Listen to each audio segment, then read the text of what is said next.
Good morning friends. இன்றைக்கு new இயருக்கு முதல் நாள். அன்னிட பிள்ளையில நிற்கிறதால சரி கேக் வெட்டலாமன்ட்டு பயனீர் பேக்ஸ் போயிட்டோம். அங்கே போனால் கேக் மட்டுமா வாங்குறது, எல்லாமே டேஸ்ட்டாக இருக்கும் இல்லையா? ஸோ பப் சாப்பிட்டோம், அதுக்கப்புறம் ப்ரௌனி சாப்பிட்டோம், சின்னாக்கள் 2 கேக் சாப்பிட்டாங்க.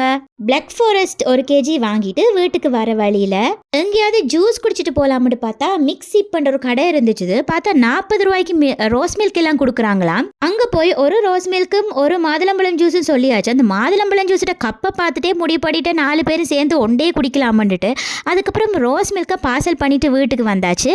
நைட்டு நான், இவர், அக்கா, அண்ணி, அப்புறமா 2 பிள்ளைகள் எல்லாரும் சேர்ந்து ஒரு அவுட்டிங் போகலாமட்டு வெளியில் வந்தாச்சு. ரேஸ் கோர்ஸ் பக்கம் தான் போனோம். போகிற வழியில் இந்த பால்கோவா பால் அக்காவுக்கு காட்டி கொடுக்கணும்னு சொல்லிட்டு அதுதான் வாங்கி குடிச்சாச்சு. ஆள் ரொம்பவே என்ஜாய் பண்ணி குடிச்சா. ராட்டினம் இருந்துச்சு, அங்கே சின்னாக்களை விளையாட விட்டுட்டு நாங்கள் வீட்டுக்கு வந்துட்டோம். வீட்டுக்கு வந்ததுக்கப்புறம் 12 மணிக்கு கேக் கட் பண்ண தொடங்கியாச்சு. சின்னாக்களை வச்சே வெட்ட தொடங்கிட்டோம். எல்லோருக்கும் ஹாப்பி 2024.